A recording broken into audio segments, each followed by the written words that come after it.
ఒక మీడియా పర్సన్గా ఎన్నెన్నో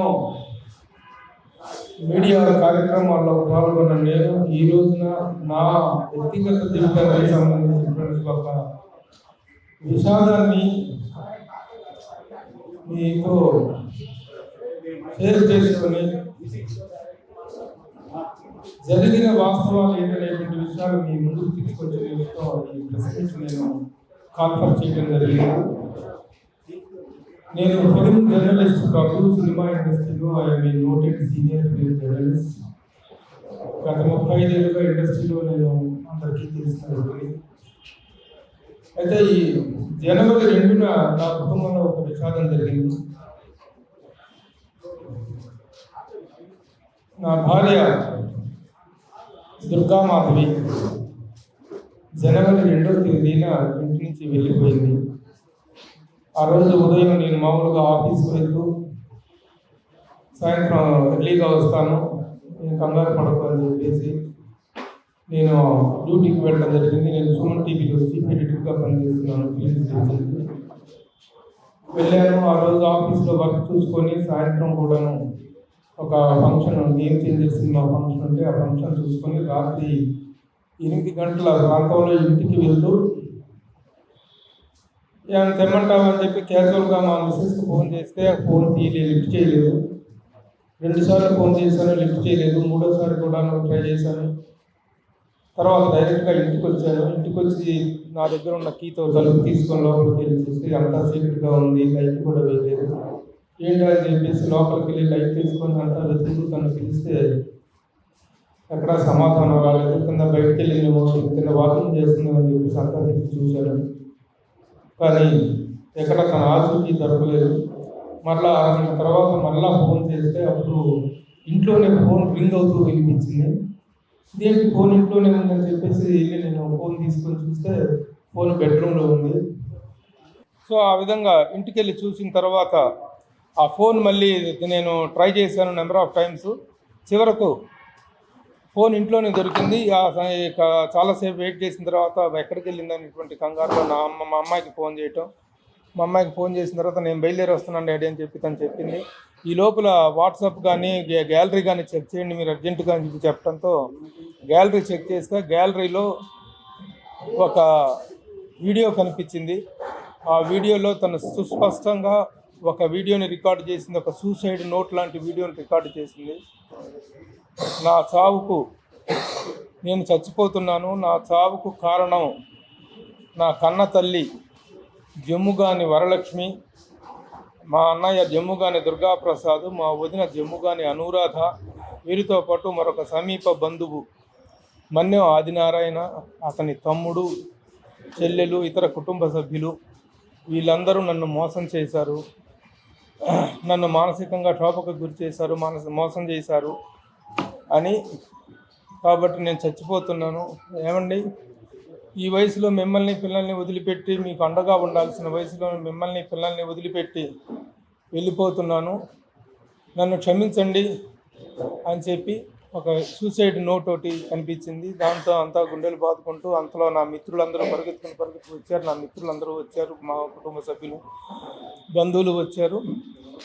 అందరం కలిసి తలా ఒక చోట ఎదుగుతూ రైల్వే స్టేషన్లు, పోలీస్ స్టేషన్లు, బస్ స్టాండ్లు, అటు ఇటు అంతా తిరుగుతూ ఉన్నాం. ఒకవైపు ఒకళ్ళు తిరుగుతూ ఉంటే మాకల్లా 11 గంటల టైంలో మేము పంజాగుట్ట పోలీస్ స్టేషన్కి వెళ్ళి పంజాగుట్ట పోలీసులకు జరిగిన విషయం వాస్తవం తెలియజేసి అక్కడ ఫిర్యాదు చేయడం జరిగింది. ఇక రాత్రి నుంచి మొత్తం అంతా వెతుకుతూనే ఉన్నాము. మరుసటి రోజు 2వ తారీఖు అయిపోయింది. 3వ తారీఖు మొత్తం వెతుకుతూనే ఉన్నాము. 3వ తారీఖు కూడా తన ఆచూకీ తెలియలేదు. 4వ తారీఖు కూడా తన ఆచూకీ తెలియదు. 4వ తారీఖు కూడా వెతుకుతూనే ఉన్నాము. అప్పుడు 4వ తారీఖు మధ్యాహ్నం 12:30 గంట ప్రాంతంలో మాదాపూర్ పోలీస్ స్టేషన్ నుంచి పంజాగుట్ట పోలీసులకు మా దగ్గర ఒక డెడ్ బాడీ దొరికింది, ఇదో కాదా మీరు చూసుకోండి, ఒక మహిళ మృతదేహం అని చెప్పేసి 4వ తారీఖు మధ్యాహ్నం మాదాపూర్ పోలీసులు పంజాగుట్ట పోలీసులకు ఆ ఫోటో పంపించారు.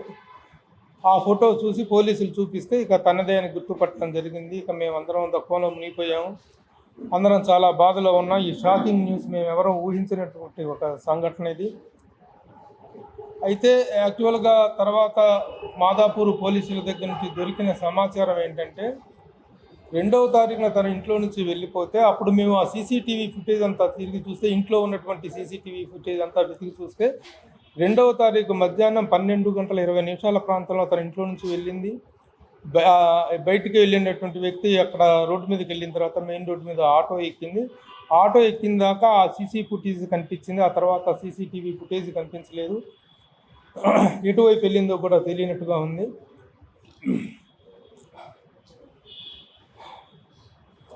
ఆ తర్వాత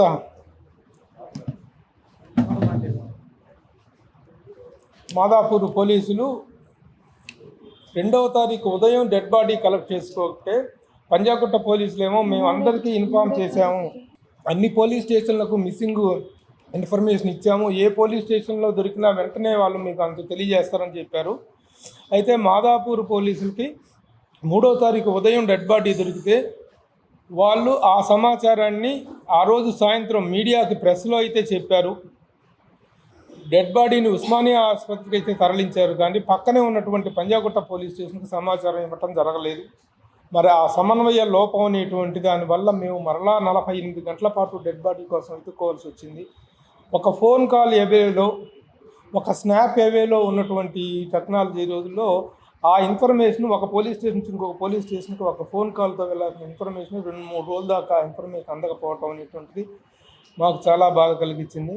సరే వాళ్ళని అడిగితే మేము చేసామండి అని వీళ్ళు చెప్తారు, కానీ మీడియాకైతే వచ్చింది. మీడియాలో నేను ఇండస్ట్రీలో ఒక ప్రముఖమైన వ్యక్తిని, నేను I'm writer, director and journalist. ఇండస్ట్రీలో నేను చాలా నోటెడ్ పర్సన్. అలాంటి నా భార్యని గుర్తు తెలియని శవంగా మార్చురీలో 3 రోజుల పాటు శవం, 2 రోజుల పాటు మార్చురీలో శవం పడింది, డెడ్ బాడీ పడింది. సరే ఇది అయిపోయిన తర్వాత సరే ఆ సమన్వయ లోపానికి మేము దిగమింగుకొని, ఆ బాధను మేము దిగమింగుకొని 4వ తారీఖున తెలిస్తే విషయం 5వ తారీఖున ఉస్మానియా ఆసుపత్రి నుంచి డెడ్ బాడీని వాళ్ళు హ్యాండ్ ఓవర్ చేయడం జరిగింది. 5వ తారీఖున అంత్యక్రియల కార్యక్రమం పూర్తి చేసుకున్నాం. అప్పటి నుంచి కేసు దర్యాప్తు జరుగుతుంది. పంజాగుట్ట పోలీసులు వాళ్ళు కూడాను కేసు పట్ల చాలా అటెన్షన్తోనే పనిచేశారు, శ్రద్ధగా చేశారు, కానీ సమన్వయ లోపం వల్ల చాలా డిలే జరిగింది. అయితే తను ఇచ్చినటువంటి సూసైడ్ నోట్లో పెట్టినటువంటి 4 వ్యక్తులు ఇంతవరకు అరెస్ట్ చేయడం జరగలేదు, వాళ్ళ మీద ఎలాంటి చర్య జరగలేదు. అదే ఆ సూసైడ్ నోట్లో కనుక ఆవిడ పెట్టి ఉండకపోతే ఇమ్మీడియట్గా భర్తగా నన్ను అరెస్ట్ చేసి ఉండేవాళ్ళు. కానీ 4 పేర్లు తనంత స్పష్టంగా చెప్పినా సరే యాక్షన్ తీసుకోలేదనేటువంటి దానికి పోలీసులు చెప్తున్నటువంటి రీజన్ అవుతుంది. నేను పోలీసులను కూడా నిందించడం లేదు, కానీ వాళ్ళ మీద ఇది ఫిర్యాదు చేయటమో వాళ్ళకి వ్యతిరేకంగా చెప్పటమో కాదు, కానీ జరిగిన వాస్తవాన్ని మీ దృష్టికి తీసుకొస్తున్నాను. అలాగే మరొక ముఖ్యమైనటువంటి బాధాకరమైన విషయం ఏంటంటే, తన మనస్తాపంతో వెళ్ళి మా దుర్గమ్మ చెరువులో దూకటం కోసం వెళ్ళినటువంటి వ్యక్తి యాక్చువల్గా దుర్గమ్మ చెరువులో దూకే వాళ్ళు ఎవరైనా కేబుల్ బ్రిడ్జి మీద అయితే ఆ కేబుల్ బ్రిడ్జి నుంచి దూకటానికి ప్రయత్నిస్తారు. కానీ ఆ బ్రిడ్జి ఎక్కువగా హైట్లో ఉండటం వల్ల అక్కడ సాధ్యపడక మరి ఎటు నుంచి తిరిగేసి వచ్చేసి తను ఆ మసీద్ అనే ఏరియా ఉంది, ఆ మసీద్ ఏరియాలో నుంచి దూకినట్లుగా ఆ ఏరియాలో వీళ్ళు డెడ్ బాడీ కలెక్ట్ చేసుకున్నారు. ఈ డెడ్ బాడీ కలెక్ట్ చేసుకున్నారండి, కరెక్టే మీరు, కానీ దయచేసి ఆ ఫుటేజ్ ఇవ్వండి, ఆ సీసీటీవీ ఫుటేజ్ ఇవ్వండి అని చెప్పి మాదాపూర్ పోలీసులను రిక్వెస్ట్ చేస్తుంటే ఆ ఏరియాలో ఎక్కడా సీసీటీవీలు పనిచేయట్లేదండి. దాదాపు ఆ చుట్టుపక్కల 60 సీసీ ఫుటేజీలు ఉన్నాయి, సీసీ కెమెరాలు ఉన్నాయి, కానీ దాదాపు 25-30 కెమెరాలు పనిచేయటం లేదు. కెమెరాలు పనిచేయటం కారణంగా నిజంగా అక్కడికి వెళ్ళిన తర్వాత తను మనసు మార్చుకొని ఏమన్నా అక్కడ కూర్చుని ఉండిందో, జారిపడిందో, లేకపోతే నిజంగానే దూకిందో, లేకపోతే ఎవరైనా నెట్టేశారో ఏంటి అసలు వాట్ ఈజ్ వాట్ అని తెలియటానికి సీసీటీవీ కెమెరాలు పనిచేయటం లేదు. జంట నగరాలు 2 కూడాను సీసీటీవీ కెమెరాల నిఘా నేత్రంలో జంట నగరాలు అని చెప్పి మనం ఘనంగా పేపర్లో చదువుకోవటం చూస్తున్నాం. కానీ ఇక్కడే కాదు, తను నిశ్చయం దగ్గర నుంచి వెళ్ళిన దారిలో ఎక్కడా కూడా నా సీసీటీవీ కెమెరాలు అనేటువంటి సరిగా పనిచేసినటువంటి దాఖలాలు లేవు. నాకు వ్యక్తిగతంగా జరిగిన నష్టం గురించే కాకుండా సీసీటీవీ ఫుటేజ్ అనేటువంటిది, కెమెరాల నిఘా అనేటువంటిది ఈ రోజున అంత ఆధునికమైనటువంటి ఈ టెక్నాలజీ పెరిగిన ఈ రోజుల్లో ఒక సీసీటీవీ కెమెరాలు అంత, ఎందుకంటే దుర్గమ్మ చెరువు అనేటువంటిది ఈ రోజున ఒక సూసైడ్ పాయింట్గా తయారైంది. అలాంటి చోట్ల సీసీటీవీ కెమెరాలు పనిచేయట్లేదు లేదని చెప్పడం అనేటువంటిది పోలీసులు చెప్తున్నారు. వాళ్ళని అడిగితే వాళ్ళు వాళ్ళ నిస్సహాయతను వ్యక్తం చేస్తున్నారు. కాబట్టి ఈ విషయాన్ని నా బాధతో పాటు నాకు జరిగినటువంటి ఈ విషాదంతో పాటు ఈ విషయాన్ని పోలీసు ఉన్నతాధికారులకు సీసీటీవీ ప్రభుత్వ ఉన్నతాధికారుల దృష్టికి తీసుకెళ్లాలనేటువంటి ఉద్దేశంతో నేను ఇప్పుడు ఈ ప్రెస్ మీట్ నేను కండక్ట్ చేసి జరిగిన విషయాలు వాస్తవాలను చెప్తున్నాను. పోలీసులు ఎంత త్వరగా వీలైతే అంత త్వరగా, ఎందుకంటే ఒక్క చిన్న క్లూ దొరికితేనే వ్యక్తి చేసుకొచ్చి అరెస్ట్ చేసి విచారణను దర్యాప్తు చేసి దర్యాప్తును వేగవంతం చేసేటువంటి వ్యవస్థ ఉన్నటువంటి సమయంలో నలుగురు వ్యక్తులను నా చావుకు కారణము పోలీసులు వాళ్ళను శిక్షించాలని కోరుతున్నాను అంటూ తన ఆత్మహత్యకి తను పాల్పడినటువంటి దీన్ని కూడాను ఆ బాధ ఆవేదన మా మనసుల్లో తీసుకోలేకపోతున్నాం. మేమే కాదు, ఒక్కసారిగా సినిమా ఇండస్ట్రీ మొత్తం షాక్ అయ్యారు. నాకు సినిమా ఇండస్ట్రీలో ఉన్న రిలేషన్స్ దృష్ట్యా సినిమా ప్రముఖులందరూ ఈ వార్త విని దిగ్భ్రాంతి చెంది మా ఇంటికి వచ్చి నన్ను ఓదార్చి, నా పిల్లల్ని ఓదార్చి, సినిమా ప్రముఖులందరూ వాళ్ళ పేర్లు చెప్పడం కరెక్ట్ కాదు, కానీ సినిమా ఇండస్ట్రీ మొత్తం చాలా షాక్ అయింది. ఇంకొక ముఖ్యమైన విషయం ఏంటంటే, ప్రభు మీడియా వ్యక్తి కాబట్టి ఈ వార్త బయటికి రాకుండా, ఇది ఎందుకంటే ఆ రోజున మేము మా విషాదంలో మునిగిపోయాము.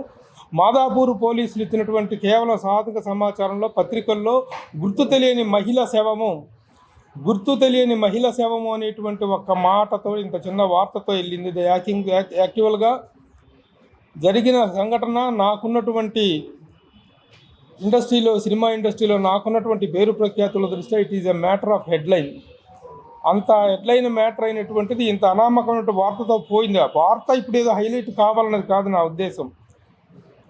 ఉద్దేశం ఏంటంటే, చాలామందికి తెలియక, చాలామంది ఈ విషయం తెలియక మామూలుగా నాకు ఫోన్లు చేసి happy Sankranti, how are you sir, happy Bhogi, happy Kanuma అంటూ నాకు మెసేజ్లు పెడుతున్నారు. ఏం సమాధానం చెప్పాలి వాళ్ళకి, ఎలా సమాధానం చెప్పాలి? జరిగిన విషయం చాలామందికి తెలియదు. ఆ కారణంగా తెలియజేయటం గురించి ఒకటే కాకుండాను కొంతమంది ఎలాంటి అపోహలో ఉన్నారంటే, ప్రభు మీడియా వ్యక్తి కాబట్టి మీడియాలో ఇన్ఫ్లుయెన్స్ చేసి వార్త బయటకు రాకుండా తొక్కేశాడు, ఆత్మహత్య చేసుకుందంట, ఎందుకు చేసుకుందో ఏమో అనేటువంటి అనుమానాలు, రకరకాల ఊహాగానాలకు అవకాశం ఏర్పడింది. కాబట్టి జరిగిన వాస్తవం ఇది. ఈ వాస్తవాన్ని తెలియజేయటం కోసమే తప్ప ఇంక దీని నుంచి ఏదో ప్రాచుర్య లబ్ధి పొందాలనేటువంటి ఉద్దేశం నాకు లేదు. మా కుటుంబం తీవ్రమైనటువంటి విషాదంలో ఉన్నాం. నాకు 2 పిల్లలు, నా కుమార్తె.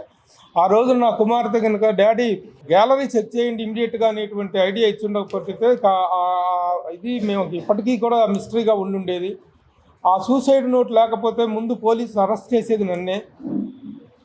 కాబట్టి ఇంత చిన్న ఆధారం దొరికినా యాక్షన్ తీసుకున్నటువంటి పోలీసులు 15 రోజులు అయినా సరే ఇంకా వరకు అరెస్టులు కానీ దానికి సంబంధించినటువంటి నిందితుల మీద చర్యలు అనేటువంటిది పూనుకోకపోవటం అనేట్లు చాలా బాధ కలిగిస్తున్న విషయం.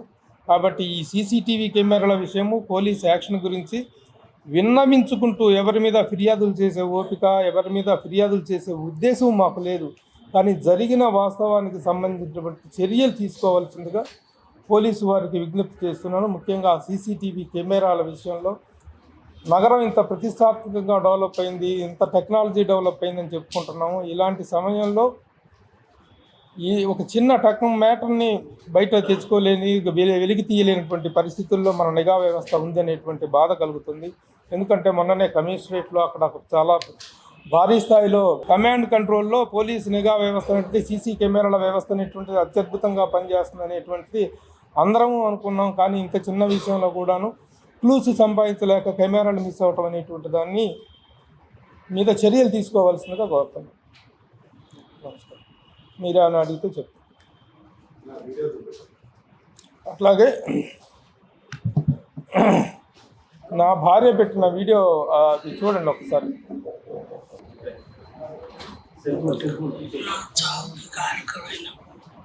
జమ్ముగాని వరలక్ష్మి, జమ్ముగాని దుర్గా ప్రసాద్, జమ్ముగాని అనురాధాలను శిక్షించాలని పోలీసు వారిని కోరుకుంటూ,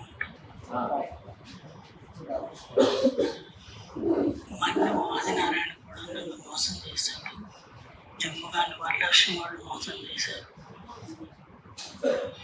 మన్ను ఆదినారాయణ వాళ్ళందరూ మోసం చేశారు. వాళ్ళ చెల్లెళ్ళు, వాళ్ళ తమ్ముళ్ళు అందరూ కలిసి నా చావుకు కారకులయ్యారు. వాళ్ళందరూ సంతకాలు వాళ్ళందరూ అన్నీ మా దగ్గర ఉన్నాయి. ఎవరెవరు ఏమేం చేశారని నా చావుకు కారణం ఓన్లీ వాళ్ళే. నా భర్త నా పిల్లల్ని అన్యాయం చేస్తున్నందుకు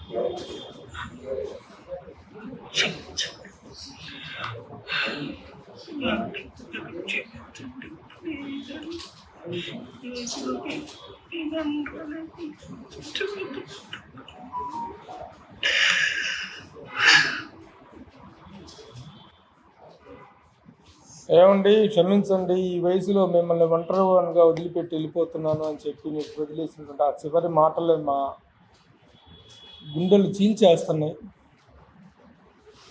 మా లైఫ్ అన్ని విధాలుగా చక్కగా సెటిల్ అయినటువంటి సందర్భం, ఎలాంటి చీకు చింత లేదు. నాకు 2 కూతుర్లు, 2కి పెళ్ళిళ్ళు అయినాయి, బంగారు లాంటి అల్లుళ్ళు.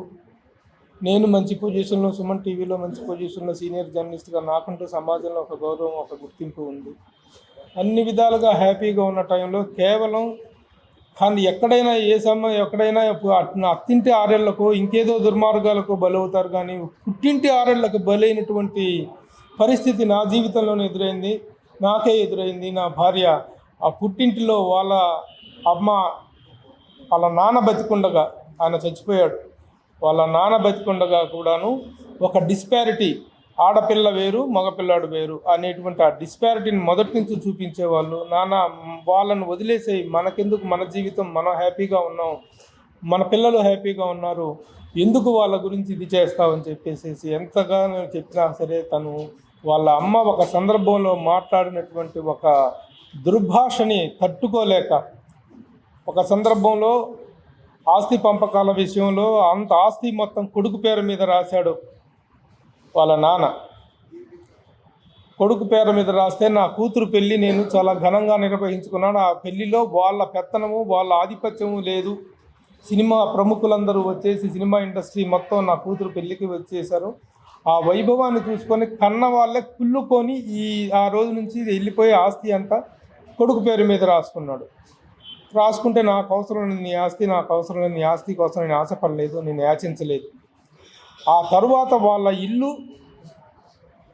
ఈ మన్యం ఆదినారాయణ అనే వ్యక్తి వాళ్ళ ఇంటిని బ్యాంకీలో తాకట్టు పెడితే ఆ ఇల్లు వేలానికి వస్తే, ఆ ఇల్లు మేము పెరిగిన ఇల్లు, మా నాన్న కట్టిన ఇల్లు, మేము ఇడిపించుకుంటాను అని చెప్పేసి నా భార్య డబ్బులు కట్టి కొంత 80 లక్షల రూపాయలు అక్కడ ఇక్కడ అప్పు చేసి తీసుకొచ్చి కట్టి ఇచ్చేస్తే, ఆ వీలునామాలో రాసిన విషయం మాకు బ్యాంకు వాళ్ళు చెప్పిన దాకా తెలియదు. వీలునామాలో ఆస్తి మొత్తం కొడుకు పేరు మీద రాసేశాడు, కూతురికి చిల్లిగవ్వ కూడా లేకుండా చేశాడు.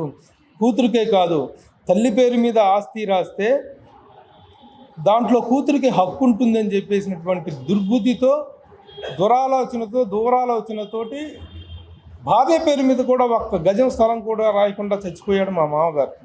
మాకు అవసరం లేదు, ఆస్తితో మాకు అవసరం లేదు.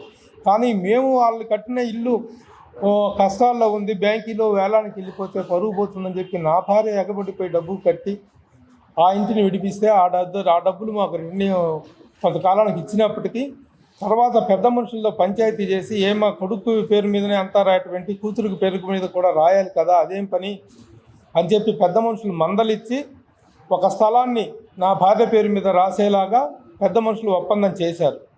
ఒప్పందం చేసిన వారం రోజుల తర్వాత ఏమైంది, ఆ ఒప్పందం ప్రకారం ఆ రిజిస్ట్రేషన్ జరగాలి కదా అని నేను నా బామ్మర్దికి ఫోన్ చేసి అడిగితే, మేము ఆ ఒప్పందానికి ఒప్పుకోము, మాకు ఆ ఒప్పందం ఇష్టం లేదు, మేము రాయము అని చెప్పి ఫోన్లోనే నాతో వాదాలు చేస్తూ మా అత్తగారు చాలా పెద్ద బూతు మాట ఒకటి వాడింది.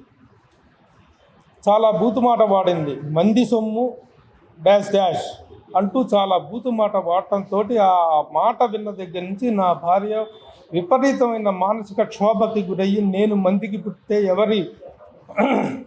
ఎవరికి పుట్టాను, నేను మందిని అయితే నేను ఎవరికి పుట్టాను అనేటువంటి పాయింట్ని ట్రిగ్గర్ చేసుకొని ఇక ఎన్ని విధాలుగా తనను సముదాయించడానికి ప్రయత్నించినా తను కన్విన్స్ కాలేదు. ఆ మానసిక క్షోభ ఈ రోజున తన ఆత్మహత్యకి కారణమైంది. ఇది జరిగిన వాస్తవం. నమస్కారం. పోలీసులు ఎందుకు అరెస్ట్ చేయలేదు అని అడిగితే వాళ్ళు చెప్తుంది ఏంటంటే, 3 రోజులు హాలిడే వచ్చింది, లీగల్ ఒపీనియన్ తీసుకుంటున్నాము, ఈ కేసులో లీగల్ ఒపీనియన్ చాలా అవసరము కాబట్టి లీగల్ ఒపీనియన్ తీసుకొని మేము చేస్తాము, మధ్యలో సెలవులు హాలిడేస్ అవి వచ్చినాయి, త్వరలోనే చేస్తాము, ఏం అరెస్ట్ చేస్తారని ఇప్పుడు చెప్పట త్వరలో ప్రయత్నిస్తామని చెప్తున్నారు పోలీసులు పంజాగుట్ట పోలీసులు. మాదాపూర్ పోలీసులు ఏమో వాళ్ళు కూడా స్టేట్మెంట్ తీసుకొని ఇక్కడ పోలీసులకి ఎక్స్చేంజ్ చేసినట్లున్నారు, కేసుని ఇటు బదలాయించినట్టు ఉన్నారు. సో కేసు అనేటువంటిది ప్రస్తుతం మాదాపూర్ పంజాగుట్ట పోలీస్ స్టేషన్లో నడుస్తుంది. కానీ మా ప్రధానమైన డిమాండ్ రెండేనండి. తను సూసైడ్ నోట్లో వ్యక్తం చెప్పిన పేర్లు ప్రకారం వాళ్ళని అరెస్ట్ చేయాలి, వాళ్ళ మీద చర్యలు తీసుకోవాలి. అది అరెస్ట్ అంటారా, అరెస్టో ఏంటి, పోలీస్ యాక్షన్ ఏంటనేటువంటిది కావాలి. జమ్ముగాని వరలక్ష్మి, జమ్ముగాని దుర్గాప్రసాద్, జమ్ముగాని అనురాధ, మన్యం ఆదినారాయణ, అతని తమ్ముడు చెల్లెలు, వాళ్ళ పేర్లు పేర్కొనలేదు. తమ్ముడు చెల్లెలు కొడుకు వాళ్ళ పేర్లు పేర్కొనలేదు, వాళ్ళ కుటుంబ సభ్యులు. వాళ్ళ మీద ఇమీడియట్గా యాక్షన్ తీసుకోవాలి. అలాగే ప్రజల క్షేమం దృష్ట్యా, జరుగుతున్న నేరాల దృష్ట్యా సీసీటీవీ కెమెరాలు అనేటువంటివి ఎక్కడా నగరంలో ఎక్కడా పనిచేయటం లేదనేటువంటి దానికి ఇదే ఒక ఉదాహరణ. వాళ్ళే పోలీసులే చెప్పారు, దాదాపు ఆ చుట్టుపక్కల 60-70 కెమెరాలు ఉండండి, 30 కెమెరాలు కూడా పనిచేయటం లేదండి. నేను ప్రెస్ మీట్ పెట్టి ఈ విషయాన్ని ఉన్నతాధికారుల దృష్టికి తీసుకెళ్తాను అని చెప్పి నేను పంజాగుట్ట మాదాపూర్ పోలీసు వాళ్ళతో చెప్తే, చెయ్యండి సార్, ఆ పని చేయండి, మమ్మల్ని ఏం చేయమంటారండి, మీరు ఆ పని చేస్తా అన్నా జరుగుతుందేమో. ఆ దుర్గమ్మ చెరువు అనేటువంటిది ఒక సూసైడ్ పాయింట్ లాగా మారింది, మాకు కూడా చాలా నిస్సాయంగా ఉందండి అని చెప్పి పోలీసులు వాళ్ళ నిస్సాయత వాళ్ళు వ్యక్తం చేస్తున్నారు. కాబట్టి ఆ విషయాన్ని పోలీసుల దృష్టికి, ఉన్నతాధికారుల దృష్టికి తీసుకెళ్ళటం ఒక డిమాండ్ అయితే, వీళ్ళని శిక్షించాలనేటువంటిది మొదటి డిమాండ్ ఇదండి. నా పేరు స్పందన అండి, దుర్గామాధవి చిన్న కుమార్తె. నేను ఈ జరిగిన విషయం ఆస్తి కోసమో డబ్బు కోసమో అనే ఆ ఆలోచన, ఆ అప్రోచ్ ఈ విషయం వైపు అది కరెక్ట్ కాదు. జరిగింది ఒక అవమానం ఒక ఆడ మనిషికి. మా తాతగారు వీలునామా రాసుండొచ్చు, ఆ విషయం మా అమ్మగారికి చెప్పి దానికి ఒక పద్ధతి ఉంటుంది. అలా కాకుండా ఆ విషయాన్ని మా అమ్మ దగ్గర దాచి దానికి కావాల్సిన no objection certificates, family certificates అన్నిటి మీద దొంగ సంతకాలు చేయించుకొని ఆ విషయాల్ని దాచి ఆవిడ దగ్గరే డబ్బులు తీసుకొని ఆవిడనే మళ్ళీ చుట్టాలు అందరి దగ్గర ఈవిడ గురించి దుష్ప్రచారాలు చేసి ఆవిడని మానసికంగా ఒక క్షోభ. అందరూ డొమెస్టిక్ వైలెన్స్ అత్తగారులే పెడతారు అనుకుంటారు, కానీ తల్లి తండ్రి కూడా చేస్తారు. ఎందుకంటే డబ్బు అందరికీ ఇంపార్టెంట్ అండి, ఎవరికి డబ్బు వద్దు అనేది లేదు, అది పేరెంట్స్ అయినా కూడా. కానీ సొసైటీలో పేరెంట్ అనేవాళ్ళు ప్రొటెక్ట్ చేస్తారు, కానీ మా అమ్మగారి విషయంలో చాలా డిఫరెంట్గా జరిగింది. పేరెంట్ అనేవాళ్ళు ప్రొటెక్ట్ చేయలేదు, తనని ప్రే చేశారు, తనని ఒక ఏదో ముక్కలు చిదిమేశారు. మా అమ్మగారు ఒక చాలా లైవ్లీ పర్సన్. ఎవరి గురించి అయినా ఆవిడ గురించి మీరు ఎవరినైనా అడగచ్చు, తన ఫ్రెండ్స్, తన సర్కిల్. మాధవి ఎంతో హ్యాపీగా ఉంటుంది, తనుంటే మా అందరికీ ఉత్సాహం వస్తుంది, మా బంధువుల్లో కానీ అందరూ ప్రతి ఒక్కరు అంటారు. అలాంటి మాధవిని ముక్కలు చేశారు. టాక్సిక్ పీపుల్, టాక్సిక్ రిలేటివ్స్ అనే వాళ్ళు అందరికీ ఉంటారు. ఆ లిమిట్, ఆ లైన్ అనేది ఒక్కొక్క ఫ్యామిలీలో హద్దు దాటుతూ ఉంటుంది. ఆ హద్దు దాటి ఈరోజు మాకు ఈ పరిస్థితి వచ్చింది. ఇంత జరిగి ఇంత బాధ, మేము ఈ విషయాన్ని అమ్మ బాధపడుతుంది, మీరు దీన్ని సరిచేయండి, మీరు ఈ విషయాన్ని ఏదో ఒకటి చెయ్యండి అని ఎన్నోసార్లు బతిమలాడినా కూడా, వాళ్ళ ఇంటికి వెళ్ళి ఒకసారి బతిమలాడాను, ఫోన్ చేసి బతిమలాడాను. ఏం చేయమంటావు, మా ఇష్టం, మా డబ్బులు, ఇలా. ఇది డబ్బు గురించి కాదు, ఆవిడ్ని మీరు అడిగి మోసం చేశారు, విషయం చెప్పకుండా విషయాలు దాచి. అది కదా మనస్తాపం, అది కదా బాధ. సొంత అమ్మ ఇలాగా తన మంచి కోరకుండా నా వెనకాల ఇలా చేసింది మా అమ్మ అనే బాధ తట్టుకోలేకపోయింది మా అమ్మ. డబ్బు అనేది అసలు విషయమే కాదండి, అసలు డైనమిక్ పర్సన్ అంటే అండి. కరోనా టైంలో నా భార్య చేసిన సేవ గురించి చెప్పు. చిరంజీవి గారు ఎట్లా కోవిడ్ టైంలో మా అమ్మగారు రోజు పొద్దున్నే లేచి ఒక 500 ఫుడ్ ప్యాకెట్స్ తన చేతితో తనే వండి 500 ఫుడ్ ప్యాకెట్స్ పట్టుకొని నిమ్స్, మన బసవతారకం హాస్పిటల్స్ దగ్గర రోజు డిస్ట్రిబ్యూట్ చేసేది. పోలీస్ వాళ్ళకి రిఫ్రెషింగ్ డ్రింక్స్ అని అన్నీ ఇచ్చి ఆవిడ ఎప్పుడు అందరికీ హెల్ప్ చేయాలని చూస్తుంది. ఆ శ్రీనగర్ కాలనీ రోడ్లు ఊడ్చుకునే వాళ్ళకి బ్లాంకెట్స్ నుంచి తనకి ఏది తోచితే, తను ఏది కరెక్ట్ అనుకుంటే అలా అందరికీ హెల్ప్ చేసేది. ఎంతోమంది మా రిలేటివ్స్లోనే వాళ్ళ కెరియర్ బాగుంటుంది, హైదరాబాద్ తీసుకొని వచ్చి వాళ్ళని సెటిల్ చేయండి అని చెప్పి ఎంతోమందిని తీసుకొని వచ్చి ఇక్కడ సెటిల్ చేసింది. డబ్బు అనేది అసలు విషయమే కాదండి. ఇక్కడ ఎంతో మంచి పని చేస్తూ డబ్బుల గురించి అసలు సమస్యే కాదు. ఆవిడే కోవిడ్ టైంలో చిరంజీవి చారిటబుల్ ట్రస్ట్కి ఆవిడ 1 lakh రూపీస్ డొనేట్ చేసింది కోవిడ్ ఫండ్ కింద. అసలు ఈ విషయం డబ్బు గురించి అనే ఒక ఆలోచన, ఆ విషయం చిరంజీవి గారు చెప్పేదాకా కూడా మాకు ఇది చిరంజీవి గారు మొన్న అనౌన్స్ చేశారు, ఇంటికి వచ్చి చూసి 1 గంట సేపు ఇంట్లో కూర్చొని మాట్లాడి చిరంజీవి గారు తను చేసిన కోవిడ్ టైంలో తను చేసిన సర్వీస్ని చాలా మెచ్చుకునేవారు చిరంజీవి గారు కానీ శ్రీకాంత్ గారు కానీ మొత్తం సినిమా ఇండస్ట్రీలో ప్రముఖులందరికీ తెలిసి వాట్ ఏ గ్రేట్ సర్వీస్. అప్పుడే కాదు, కుకట్పల్లి ఫ్లడ్స్ అప్పుడు కానీ, కేరళ ఫ్లడ్స్ అప్పుడు కానీ తన ఫ్రెండ్స్ అందరి దగ్గర కొంత డొనేషన్ చేసి తను డొనేట్ చేసి ఎంతో సర్వీస్ చేసింది. అలాంటి వ్యక్తి డబ్బు కోసం ఇప్పుడు కుటుంబంలో జరుగుతున్న ప్రచారం ఏంటంటే కేవలం డబ్బు కోసం ఆశతో ఆ అమ్మాయి ఇంత పనిచేసింది అనేటువంటి ప్రచారం జరుగుతుంది. ఆ ప్రచారాన్ని తిప్పి కొట్టాలనేటువంటిది మా ప్రధానమైనటువంటి ఉద్దేశం కాదండి. డబ్బు కోసము చేయాల్సిన అవసరమే ఆవిడికి లేదు. మేమందరం చాలా బాగా సెటిల్ అయిపోయి ఉన్నాం. అమ్మగారికి ఇది డబ్బుల గురించి కాదు, కేవలం ఆమె ఆత్మాభిమానం దెబ్బతిన్నది. ఒక ఆడపిల్లని నీకు ఎలాంటి సంబంధం లేదు, 35 ఏళ్ళు మా వాళ్ళ అమ్మ వాళ్ళు ఏది చెబితే అదే రైట్ అనుకొని, మా అమ్మకి పెళ్ళి 35 ఇయర్స్ అయినా కూడా మా అమ్మ వాళ్ళు చెప్పింది కరెక్ట్, మా అమ్మ వాళ్ళు బాగా తెలుసు, వాళ్ళకి పెద్దవాళ్ళ మాట మనం వినాలి అని వాళ్ళకి రెస్పెక్ట్ ఇస్తే ఈ 35 ఏళ్ళలో నమ్మకాన్ని వాళ్ళు ఇట్లా ఒక రోజుల్లో తొడిపి పడేసి ఇష్టం వచ్చిన ముక్కలు చేశారు. ఆ ఆత్మాభిమానం దెబ్బతినింది. అది దీనికి అంతటికీ కారణం.